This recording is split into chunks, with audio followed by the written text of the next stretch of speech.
Hello नमस्कार, स्वागत है साइंस जोन कोचिंग सेंटर में। तो आज हम पढ़ेंगे धमनी और सीरा में अंतर लिखें। ये क्लास 10th का है, 3 नंबर का क्वेश्चन है, वीवीआई क्वेश्चन है। हर वर्ष बोर्ड एग्जाम में पूछा जाता है धमनी और सीरा में अंतर लिखें। तो आज हम आपको धमनी और सीरा में अंतर लिखने के लिए बताएंगे, सरल भाषा में, अपने भाषा में और आसान भाषा में लिखाएंगे।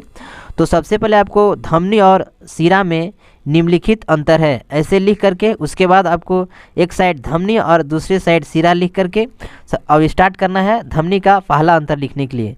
तो धमनी का पहला अंतर है, यह शुद्ध रक्त को हृदय से विभिन्न अंगों तक पहुंचाता है। तो धमनी शुद्ध रक्त को हृदय से विभिन्न अंगों तक पहुंचाता है। सीरा का पहला अंतर देखेंगे, यह अशुद्ध रक्त को विभिन्न अंगों से हृदय तक लाता है। तो सीरा अशुद्ध रक्त को विभिन्न अंगों से हृदय तक लाता है।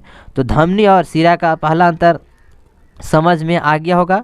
अब धमनी का दूसरा अंतर देखेंगे। धमनियों में ऑक्सीकृत रक्त होने के कारण लाल दिखाई देती है। तो धमनियों में ऑक्सीकृत रक्त होने के कारण लाल दिखाई देती है। सीरा का दूसरा अंतर देखेंगे। सिराओं के रक्त में CO2 की उपस्थिति के कारण यह नीली दिखाई देती है। तो सिराओं के रक्त में CO2 की उपस्थिति के कारण यह नीली दिखाई देती है। अब धमनी का तीसरा अंतर देखेंगे।